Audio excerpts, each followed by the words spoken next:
The following is intended for mature audiences only. Discretion is advised.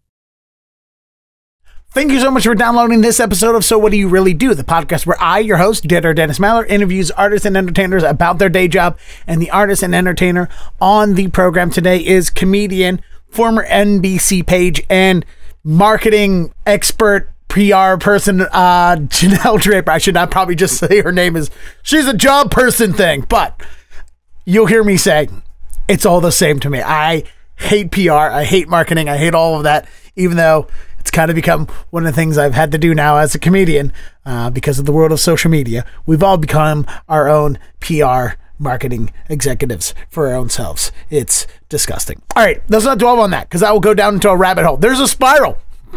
There's a spiral in the podcast. We're going to go downhill a little bit. Yeah, it's a fun one. No, it's a good conversation. It's a short one. My friend Janelle Draper. Janelle and I met. I know you're so sick of this, but it's our real life. It's the thing that we have to come to grips with, that she's a pandemic friend. The pandemic is having a far long lasting effect on our lives. Sorry if it keeps coming up. There was conversation in the early days of the podcast with the network about let's steer away from the word pandemic and COVID and stuff like that because we don't want the episodes to seem dated. I was like, I haven't left yet. I'm still in that world. It's affecting my everyday life, the people we meet, the lives we lived. Okay, so I'm not going to dwell on it now, but Janelle and I met through doing Zoom comedy shows. I was here in Boston. She was in LA. We did shows for different people in Flappers Comedy Club. We were comedians on the same show. We were, I did tech for shows that she was on. We did the Boston Comedy Festival online, or was it, sorry. Yeah, we did both the Boston and the Burbank Comedy Festivals online that year of 2020. It was a fun meet. Well, she moved to Boston. And after, when things started opening back up, she moved back to Boston, and she was seeing our friend Laura Severus at Laugh Boston. And I was there working tech at the time, and I saw Janelle, and I was like, hey, Janelle, Dennis, we've did online things. And she was very drunk. She definitely did not remember me. I'm willing to bet she doesn't remember any of our online interactions, but we've become, doesn't matter because we've since become actual friends in real life. Even though this podcast is done remotely between the two of us, because she has now become bicoastal. She was born and raised here in the Massachusetts area, moved to LA. She'll go through all that stuff. You'll hear the stories. And it's a good fun journey, and it's fun to hear about the difference between working the same job at one location on the East Coast and working the difference on the West Coast. So it's going to be interesting when talking about being a page for television shows, for late night talk shows, because we've talked about it before with other comedians on the show, and we'll hear all of that. Which, by the way, I do want to point out, I guess I do cameos now. I don't think anybody else wants one, but it happened. The UK Lee character from Boston Duck Tours. Look, I have a profound effect on people who come to Boston and get tours. A young lady who went on my tour last year with her significant other. They're celebrating an anniversary, and she reached out to me on Instagram. Was like, hey, we really loved the tour we did last year together, your tour. We talk about it all the time. Our anniversary is coming up. Would you send a special shout out video to my significant other, Patrick? And I told Bianca, I was like, absolutely, 100%. And so I think I went above and beyond. I did too much. I went too far. I did too much, but it's fine. They're loving it. I did a small little song for them. So I guess I'm going to throw this out there. If you want a song, an improvised, somehow maybe punk rock ukulele song from UK Lee, reach out to him on Instagram, UK Lee Duck.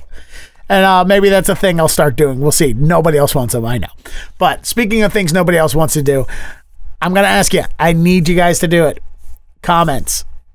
Whatever you're listening to this podcast on, whether you've been a long-time listener, whether you're a first-time listener, you're coming to listen to the program because you want to hear about Janelle's journey and story, which, sorry, Valentina V, I know you hate the word, their journey, but you know what? I'm going to admit to being unoriginal when using that, but I'm willing to sacrifice that unoriginality for saying something like somebody's journey. That was a very insider thing for one person that doesn't listen to the podcast because she refused to be on it. All right. Sorry. Am I being catty? All right. I'll stop. But yeah. Anyway, let's get to it because Janelle has a really great story to tell.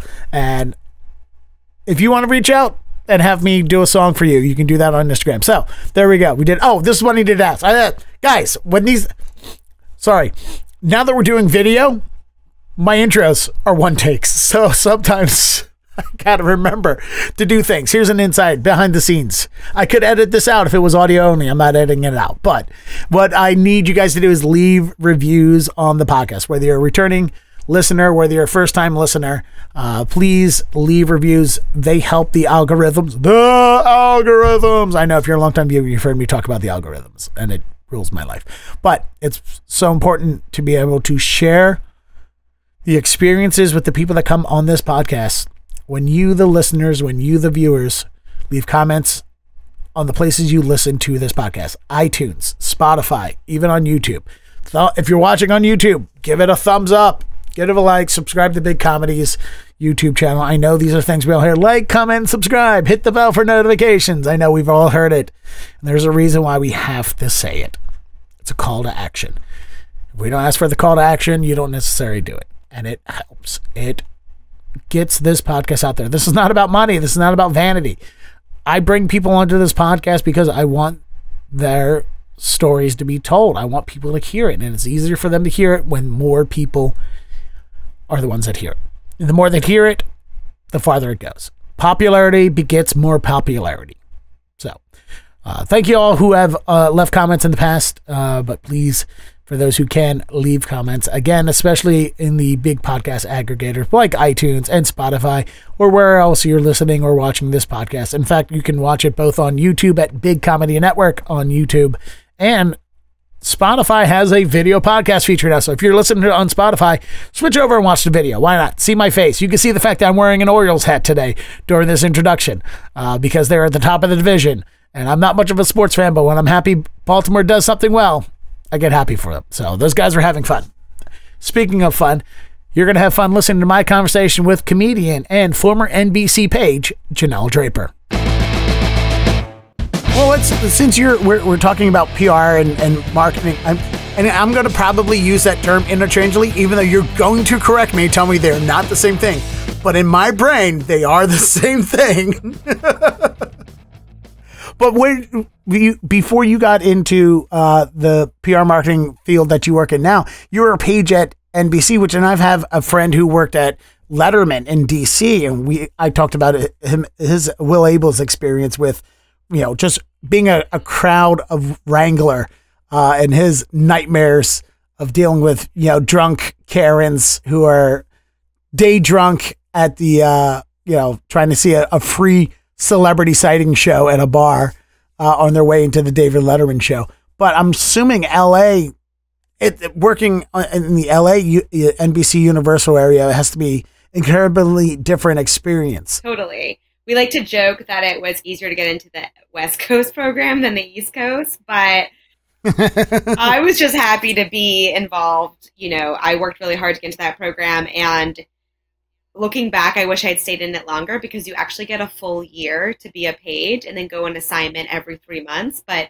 once I was in it at the time, I was like, oh, this is just a competition to get your first job in entertainment from this pipeline program.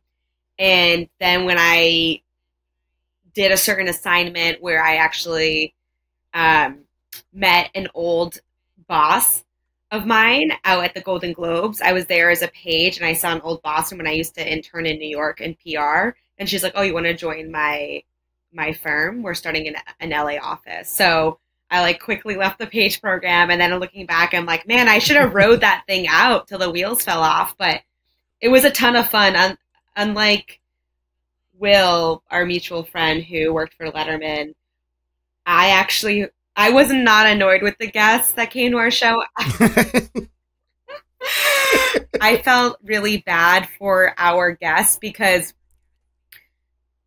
a lot of them were diehard Jay Leno fans, and they had driven so far to see him and be in the front row. But we, as pages, were not allowed to put anyone above like 34 in the front row. Don't tell anyone. No, just kidding. Don't come back and don't come at me, old page bosses. It was this crazy thing called the Van Halens. We had to find so many Van Halens, meaning like they were hot, they were young, under a certain age, and they could sit in the front. Meanwhile, did they even know who Jay Leno was or even appreciate him? Probably not. But all these older women and men that drove hours to see Jay were up in the nosebleed seats. I mean, I'm exaggerating. You can't find a nosebleed seat in that theater because it was so small, but it was intimate. But still, they were like the ones that probably needed to be up front the most to see and things, and to be able to run up and shake Jay's hand, because he would always do this thing before he'd start filming. He'd always come out every show and just say, hey, any questions? Thanks for being here, and take some photos and shake hands, which was really cool. I love that he did that. But only if you were in the front. Only if you were sitting on the floor could you go up.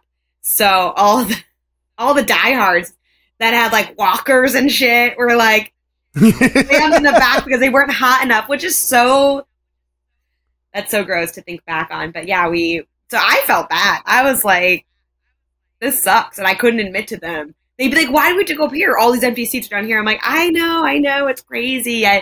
I'm sorry. I'm just listening to my boss. Like, that's what things I'd say. But it was a lot of fun. I pretty sure I got lucky by getting in because, well, it's not like I got lucky because I worked really hard, but I had a couple friends who had done it. They put in a good word for me from my college. And I think what also really helped me is I was a communication major at a really small school. Shout out to Stonehill College in Easton, Massachusetts, like a little liberal arts school, Catholic college, which is really funny because I don't at all identify with being Catholic. But my head of the department like handpicked just like 4 of us students that he thought would be good pioneers of this LA internship program.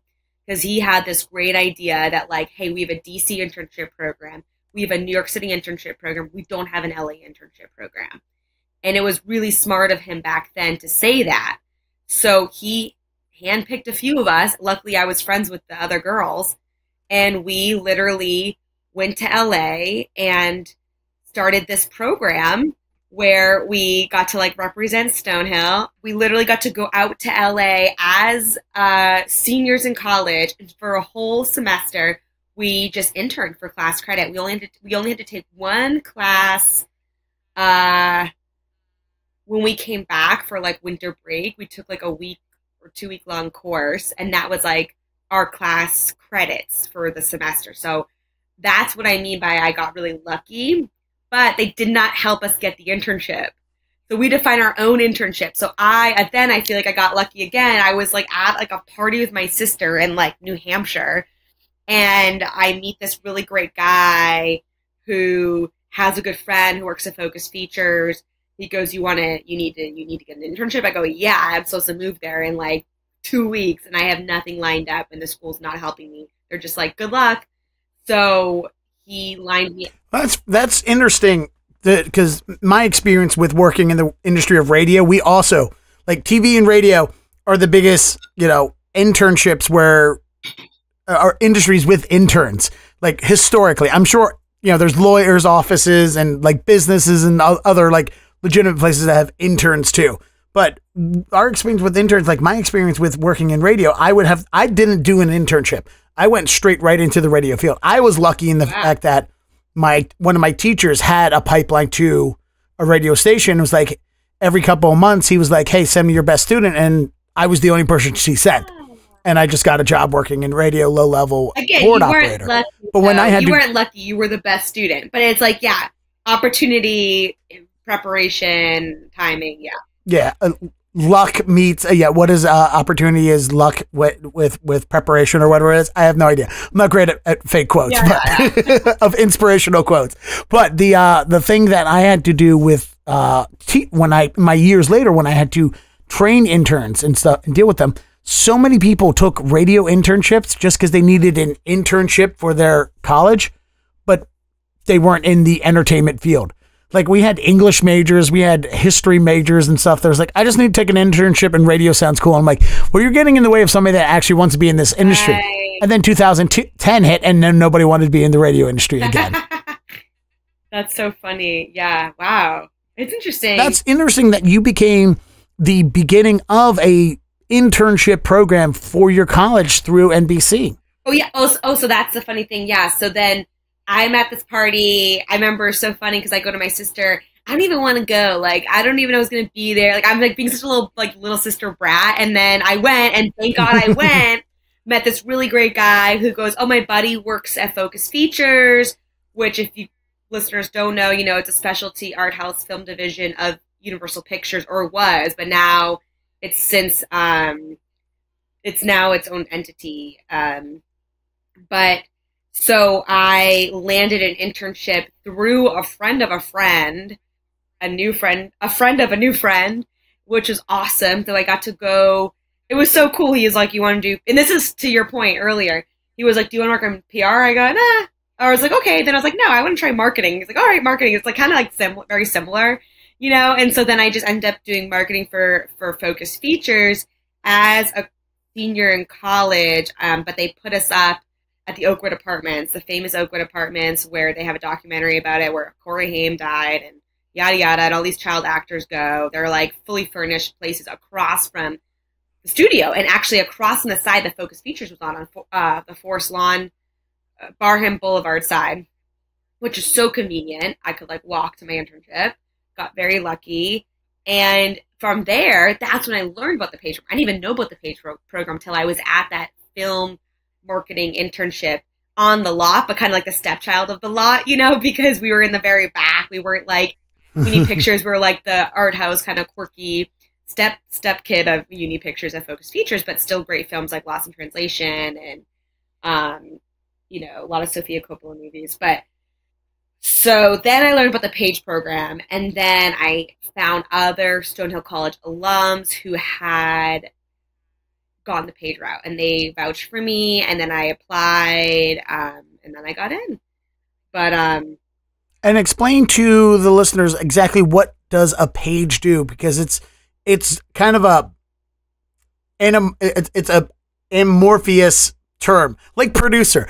Yeah. Producers mean so many different things, and so many, like my LinkedIn sends me so many producer jobs when it's like, oh, you worked in radio as a producer. Do you want to work as a producer at this manufacturing plant where you just watch people make things every day? I'm like, no, that is not the same industry there, LinkedIn. Yeah, no, that's so true. Okay, a Page.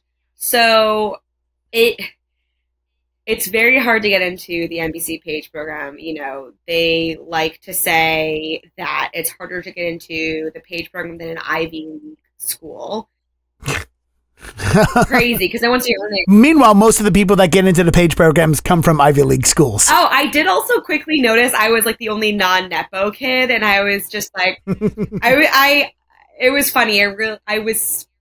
I was learning a lot back then. It was funny being like such a fish out of water, right out of college, 3,000 miles from home and everyone I knew, starting on my own, and realizing like, oh, so you're, yeah, the connections were insane, the people I met. So, but it was really interesting and really cool. But so it's really hard to get in. And then once you get in, you are essentially a glorified intern. Again, the term intern comes up, but you know, you're kind of like a gopher. Like, we need coffee. We need someone to print out agendas. We need someone to do desk coverage. It was answer phones, you know, really easy admin duties, but seemed like a lot more important because you're in such a competitive program. And what they don't always advertise is once you go through all the hoops to get into the program, which is, you know, several interviews, and, you know, you have to do an assignment.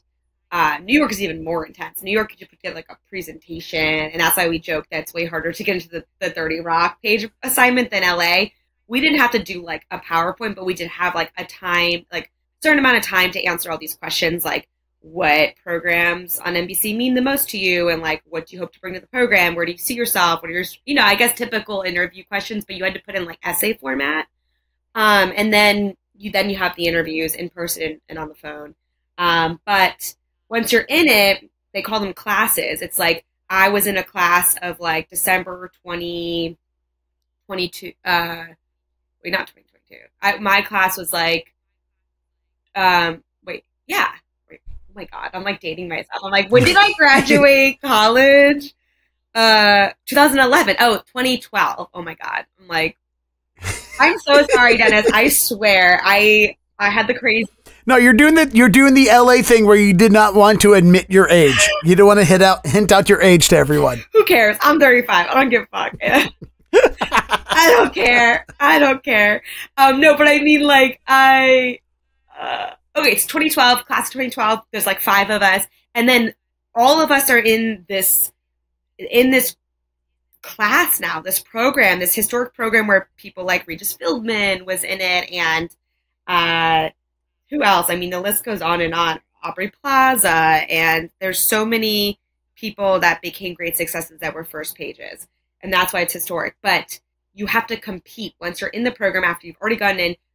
The work doesn't end. The competition just steps up. So there's these things called page assignments. So they'll list an assignment up on the board, and all the pages in your class and below, so newer ones and older alumni ones that are still in their year program, will compete with you to get this 3-month assignment, because you go on rotation. You'll do 1 3-month assignment, then the next one. So typically, ideally, you'll have like 3 different 3-month assignments, within your, and then like 1 month is like your training period, and mostly you're just working like at the Burbank lot, seating people, corralling audiences for the night show, and fulfilling ticket requests and things, and working in the office and answering phones. So it was a really cool experience, but it was very cutthroat in terms of like who wanted the development jobs, who wanted the certain like PR jobs, or the different, when I say jobs, I mean assignments. So, but it was a lot of fun. You had to wear a uniform, you had to give tours of the Burbank lot on the days that you weren't on assignment, which was also really exciting and also really eerie, because it's just like very like dead sets of like Days of Our Lives and like dusty old, like who's paying for these tours. But no, I did really learn to appreciate, I didn't have to learn it. I appreciated it right away. It was really cool to see the original set of the Johnny Carson show, and to see where like Frank Sinatra would stop and get his shoes shined, and to see where Don Rickles would be, and Fred Astaire. And I did learn a lot about like the golden days of Hollywood, which is really cool. And I feel grateful for that. And that was really exciting. What's interesting about the program that you're talking about is that it's so competitive for such an entry-level administrative position.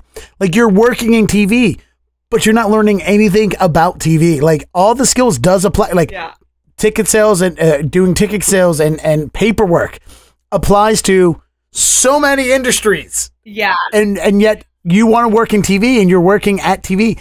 Is the program competitive because it's somehow that prestigious when you say, like, on your resume, it says you're a page at NBC, and that holds more weight in the industry?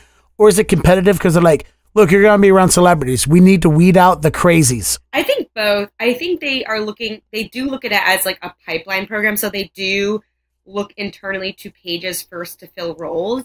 So even though you're not actually taught a ton, the way they look at it is you have exposure, and not really to celebrities, mostly to like the executives. So they do say, when you're a page, please reach out. These are the executives you should try to like sit down with. Here's who has like an open door policy. So I think just they expect you to kind of do a lot of your own educating of like the company and the industry by attending certain, sessions, speaker panels, like just things internally that NBC be putting on. And, they really wanted you to be proactive in reaching out to people to sit down with, have informationals, have generals, have coffees, and with like former pages who are now executives, or former pages who are now just entry level, but they got their foot into a permanent job. And then also just people that weren't pages who are executives. Like, you were supposed to meet with all those people if you wanted to like make a name for yourself in the program. And I do think it holds a lot of weight. Like, it's nice for you to remind me that. And it was so sweet when you're like, I'm so glad we could finally make this work. I'm so happy you didn't give up on me. And, you know, my ADHD didn't win the battle here. I'm glad we finally sat down and found a time. You have this great scheduling tool that works really well. I wish more people would use, but I'm so glad you kept on me for it, because, you know, what's funny is I look at that time, I almost don't even recognize myself. I'm like, oh, that was a whole different chapter. I kind of can't even believe I did that, because it was so different. But yeah, it's a nice reminder of like where I started, and I'm out of the corporate world now. Like, I've been out for about a year and a half, and now I'm just full-time comedian and producer. And I forget how much that page thing had to wait when I was in corporate world. Like, for instance, when I got my job assisting the head of the offbeat comedy channel IFC, they did shows like Portlandia, Marin, Comedy Bang Bang, Doc Now.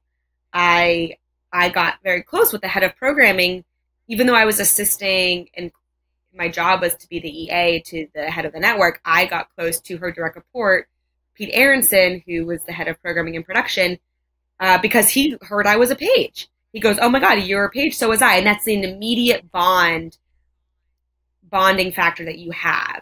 So that was really nice. I feel like that shortcutted me because no one else in that building besides he and I were pages. So that was really special. And even though we had completely different experiences, like, he was really lucky where he was, a page where he got to be running around with the Golden Girls. Like, what was that? Oh my God, I'm having that brain fart, because who was that beloved one who passed away, the lead that was in everything? Betty White, of course, Betty White. Yes. He was like, he had built a relationship with Betty White because he was like in his 20s, like running around, like assisting her and things. Like, he had a much different experience than I did, but then it helped him go on and be an EP on the Bernie Mac show and all these things. But just because he saw that I had been a page myself, he was like, oh, that's cool. We have that in common. So we had that shorthand. So I think it works twofold to give you a long answer to your short question. You can cut me off at any point. I have a tendency to go very, very wordy. No, that's why I edit. That's why I have editing skills. Because when somebody goes too long, I'm like, and we snip here and we snip there. And now it sounds like less rambling. Good. We love that. Most of my interview skills are done in the edit. If you knew how many times I redressed in the clothes that I did a podcast recording in, just so I can say a question and make it sound like I wasn't a babbling idiot going, you know, with the thing, you know, when you did the thing, you explained like it. me going like, I've had to redo some of my own questions. Anyway, okay, yeah. So funny. Well, that's so interesting because, like, to hear your side of it, like to hear that there are executives who are willing to help out the younger generation of people coming in, because that was not my experience in anything, especially here in Boston comedy. There now, and when I moved here from Baltimore in 2013, there is no mentorship here.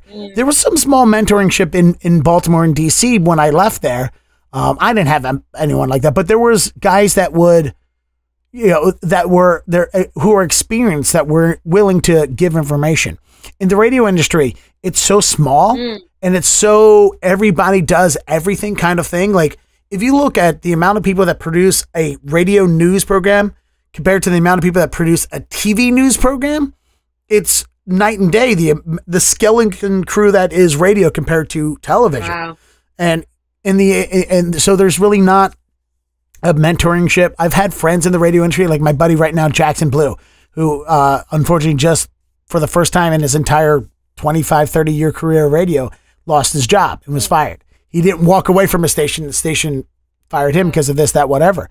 And he's talking about going through his mentor. He actually had a mentor growing up, which is rare in the industry, because when I looked up to the jocks that made me, I got fortunate to work with the people that inspired me to get into radio. That's really cool. And half of them didn't want to talk to me because they were worried I might take their job. Like, that's how, like, when you listen to a radio morning show and they do reruns on the day that they're out, it's because they don't want somebody else coming into their time slot and doing a better job. Wow. You know, I think the difference there, though, I mean, that sucks. I think the difference is that in the corporate world, in the, like, business side of TV at NBC anyway, such a, like, well-oiled, crazy hierarchical, company, there were so many clear tiers and steps involved that they were never worried. You know, an executive or a manager, even an assistant, was never worried that like a low-level page was coming after their job, because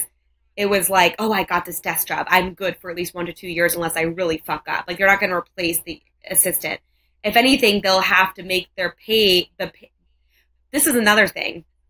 Assistants in the office that, you know, used to be pages want to kind of mentor the page that comes in as an assignment at their department, because then once that assistant hopefully gets promoted to manager or the next opening, they can then tap into the page and say, hey, you've been the page, you know, you've been here on assignment for this many months, you've been doing a great job. I want to train you, or we want to look at you to take the assistant job. So like really it would actually benefit the permanent employees more so to befriend and groom and mentor the pages so that they can then like trust who they're hiring, and then they can delegate down.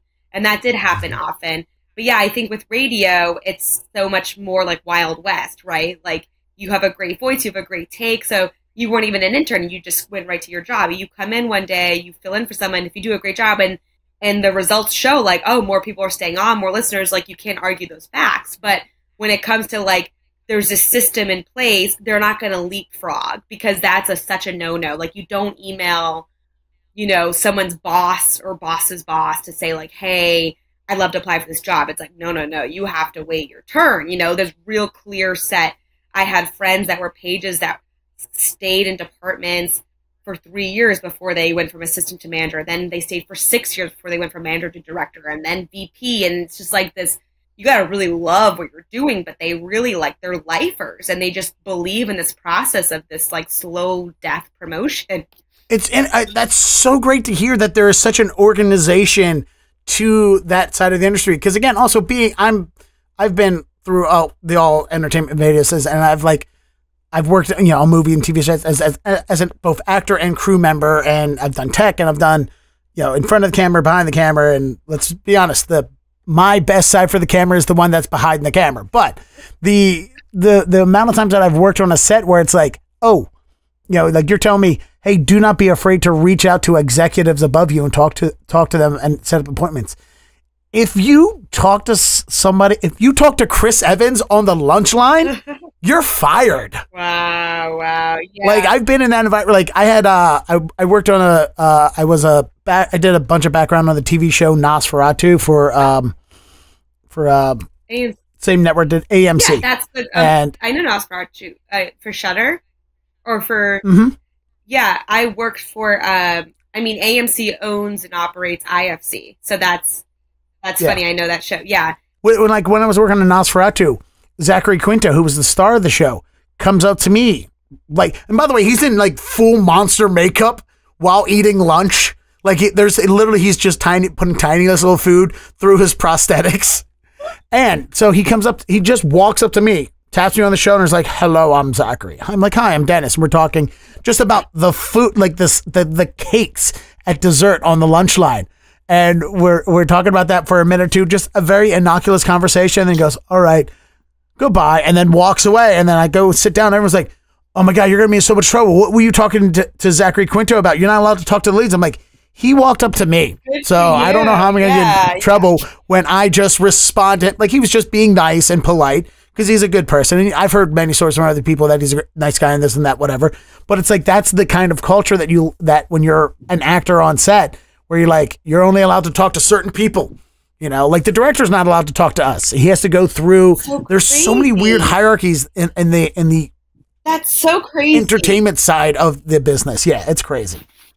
But when you were working in the program, you said that you always knew you wanted to work in TV. What was it about, you know, a young Janelle Draper that made her want to go into TV? Like I went into acting because I have what Kevin Pollak calls the hey, well, look at me disease. So I also have that disease for sure, but I have that disease, have and had, but then I had another disease that worked completely in conflict with that disease, which is like the, you know, just insecure and young and didn't think I could did not know how to navigate a career successfully in showbiz from the performer side. But what I did know is that if I worked really hard and studied and made connections and worked at companies that were involved in showbiz, that would amount to something. So I found success on the corporate side, which is what I felt like I could control, and I could not get overwhelmed by, you know, all of the things that go into being involved in front of the camera. So I always was just so fascinated by the idea of storytelling and film crews and TV and media, and just my favorite shows in NBC growing up were Seinfeld. My favorite shows in general were just Seinfeld and Friends, and I always watched them with my family growing up. So it was a real easy decision for me to say, oh, I would love to work on the lot. Like, that just sounds exciting. It sounds like every day would be a new, different day. It sounds like I'd learn a lot. I'd be around people that are passionate, that are doing non-traditional careers, that are nothing like what I know from around home. And so it just was like, done. It was like, duh and done. Like, I needed to do that path. It was really clear for me. As soon as I realized it was like an opportunity through the internship programs that my school was offering, that's when I knew it was like, we got it, you know? So it's funny though, I didn't do theater or acting or anything really too much growing up. I did a little bit, but I think I was excited about the idea of being behind the camera too, and having some control, perceived control, and creating. And so I wanted to learn both sides. That's fascinating to understand that some people like me, I get in front of the camera because I wanted that attention. But where I grew up, we didn't have people who wanted to create. We didn't have people who wanted to direct. We didn't have people who knew how to use cameras or microphones. And that's why I got into the tech side of the entertainment industry, is because I had to fill both roles. If I wanted to make a movie with the borrowed camcorder from my uncle, who definitely didn't work for the mob, you know, I had to also operate the camera, figure out how to use it. When I wanted to, when I started having a passion for music, I had to learn how to record audio and use digital editing software, because I wanted to be able to record those things, and there was no one else around to use it. And it's fun when you have some people that follow a path when they're like, oh, I like the organization, I like the creation, I don't need to be in front of the camera, but I want to be part of the creation process. And then you found that path to it. Yeah. Is there, from the family side of things, when you were growing up, were your parents very organized?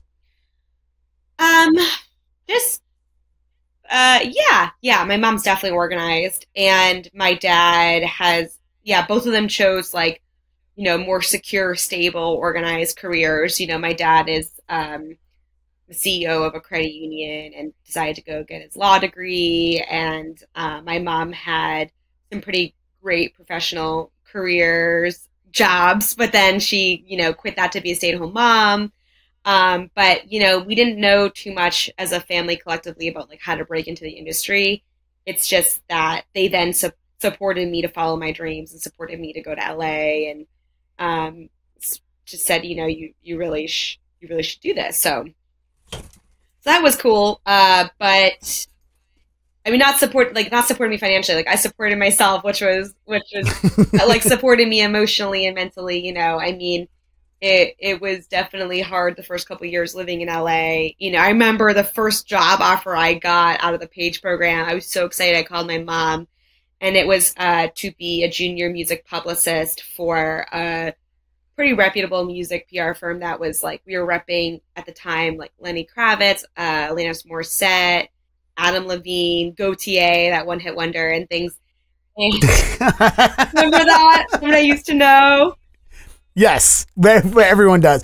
The interesting thing, this is the weird zeitgeist where you curate your whatever, is that my sphere of entertainment at the time showed me more of that. There was a YouTube band called Walk Off the Earth or Walk Off the World, something like that. I remember. And they just did covers, and somehow they did a version of Gautier's Someone You Used to Know, where all four of the bandmates played the song together on one acoustic guitar. That sounds Walk Off the Earth. I've heard and I knew that version, not the original Gautier version.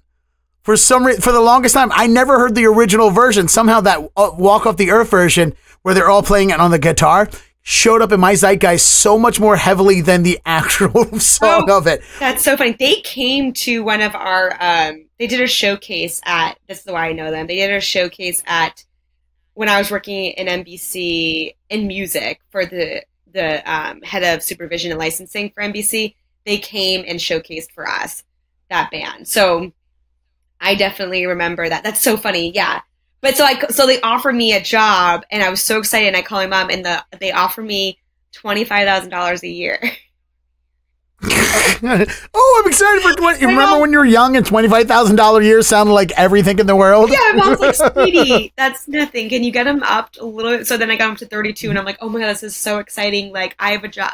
I have a permanent job. So I left the Page program to go work for this PR firm. And I'm like, oh my God, it's crazy. But I digress. I had a radio job offer me $30,000 a year to do my entry level job.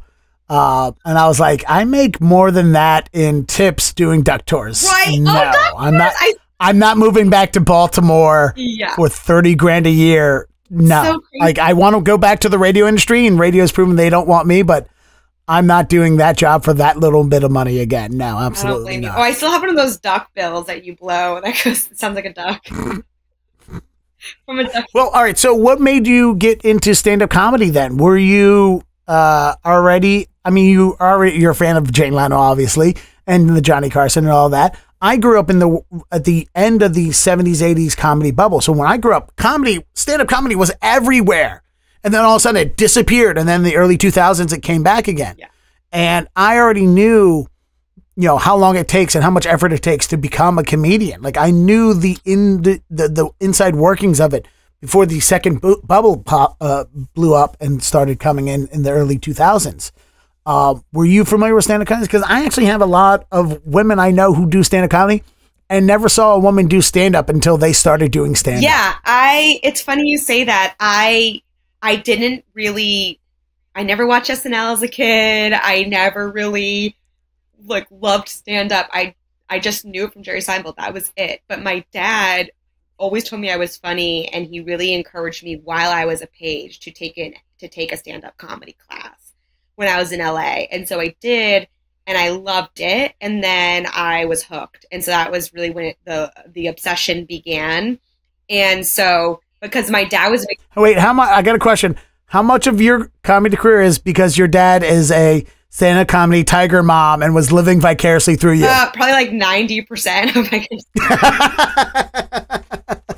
And now I just got him into comedy now, like 12 years later. Now I have him doing shows with me, maybe like once a month, but he's doing pretty great. It's pretty crazy. He's such a natural. It's really fun to do that with him. But yeah, no, he was a big fan of Chelsea Handler because Chelsea Lately was the big show on air at the time. And he would go to all her book signings. He just would buy me her books. He just thought she was hilarious. And of course I also did. I thought it was cool that my dad, I always knew I was goofy. The funny thing is, I was always a class clown. Like, I was always trying to make people laugh. I always knew I wanted to be entertaining for people. I even wrote a college essay about this, that I wanted to go to campus and be entertainment for people. Not in the way of, going to theater, but I wanted to do things like balance a water glass on my head in the cafeteria and, burp the alphabet and, do silly, goofy dares, run past the, football team in a really embarrassing way. I prided myself on being a daredevil, goofy class clown type that didn't get embarrassed easily. And then I didn't realize all these years later it really played into stand-up. So it's no wonder why I went towards it. But it took my dad pushing me. I was very lonely and kind of lost when I first moved out here. Because I said, I don't know anyone. I'm so close to my family. Where are all my friends? What am I doing with all my time? I worked so hard to get into this program, and it's actually giving me too much extra bandwidth. What do I do with all my spare time? Because like I said, once you got in, it's just glorified intern. And so my dad said, take a class, do stand up. And I took it, loved it. And now there's no looking back. So, and then what really hooked me was when Amy Schumer came out with Live at the Apollo. And that was just such an incredible album. I thought that really spoke to me. She had her rise. She had her cute little skirt, her dress, and she had just she had just crushed the Last Comic Standing. It was her first special on HBO. My dad bought me that DVD, and I just rewatched it and I said, I want to do that. And then he took me to see Jerry Seinfeld live. So I feel very fortunate. My dad pushed me early on, and now I'm pushing him. So, well, I imagine working in the industry and then having to work in marketing, dealing with social media, that had to work hand in hand with the stand-up comedy, because we have to do everything now. We're our own content the word content producer. Like, it's just such a word. Like, it means it's like producer, where it means almost nothing. Totally. You know, yeah. Like I had my friend who is the morning show back in Baltimore on the show, and we talked about that, where it's like, you're a content producer. I don't know what that means. Yeah. Like, you're a radio jock. I know what that means. You're an actor. I know what that means. You're a chef. I know what that means. When you say I produce content, yeah, do you shit in your hand and then show it to people? Because that's content right there. Yeah. Is it your morning shit? Exactly. Yeah. It's yeah, it is a lot to try. Or does your knowledge of social media there work like in the way it does for me, where it drives you crazy, where you're like, oh, there's algorithms, there's times of days, there's things. Does your knowledge of social media drive you crazy, or do you think it helps you when it comes to having to help promote your own self and your own shows and your own comedy business? I guess. Because the algorithm is a nonstop living rent free right in my brain at all times. I know isn't that the goal, to try to silence that and get back to the love of it, to get back to the joy of creating and of just writing jokes and performing. And I do wish people say, I wish we were back in time. Like, people say, oh, you're so lucky now. We didn't have it that lucky when I was your age. Anyone can be discovered now. Anyone can just put stuff out there. I said, take me back to the Johnny Carson days. I'd much prefer that, where you'll never keep me off a stage. Like, I love the hustle. I love the grind. I love to meet people in person. I love to get up on stage.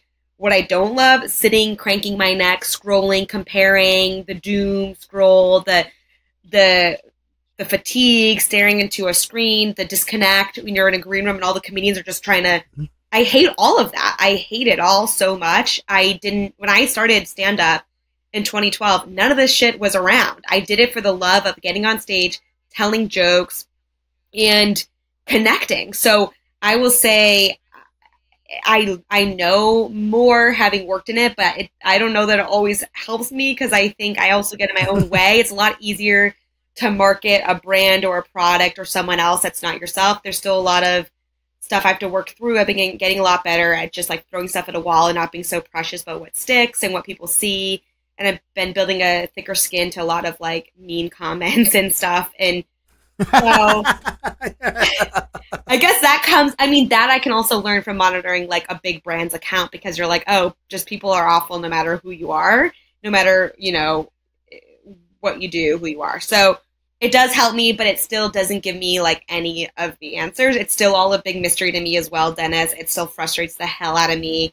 I definitely am someone who like believes if you have the extra little money to put at having someone help you edit or post, go for it, because I do believe like to free up that bandwidth to get back to the writing, to get back on just trying to get yourself booked and get on the road. Like, that's a full-time job, let alone not having to churn out clips and reels and TikToks in a podcast. And so I'm often overwhelmed and overworked and tired. But I try to take myself back to like, I love this. And if I wasn't doing this, what would I be doing actually? And I just, I try to count my blessings as often as I can. And I try to just, honestly, stuff like this helps a lot. Like, I'm really glad that you asked me to be on it. I'm really honored, because it's so rare that us as comedians look back and go like, or like, oh, I did that. But it's nice to kind of put things in perspective and go like, oh my gosh, over like 10 years ago, I had the kind of balls to do this. Like, what, you take those big swings when you're younger, because you don't know anything, so you have less to lose. And I think there's a part of me that wants to hold on to that sentiment. And so I don't know how that plays into my everyday process, but I think it's like not caring as much and just trying to like enjoy what I'm doing, because not being so result oriented is important. I think when all this stuff is going on, like social media and numbers and follower count. So thank you for having me like kind of look back at like, oh, that was cool. I had that slice of life, you know, because I don't think back then I was so focused on what everyone else was doing because we didn't see it all the time. And now we're just, you know, it's hitting us in the face all the time. The comparisons. That reminds me, like I was excited to be on Twitter back when you could, before the iPhone, when I could tweet through text messages. And I was excited by that because to me, this was a new medium. Yeah. It was a new way to express myself.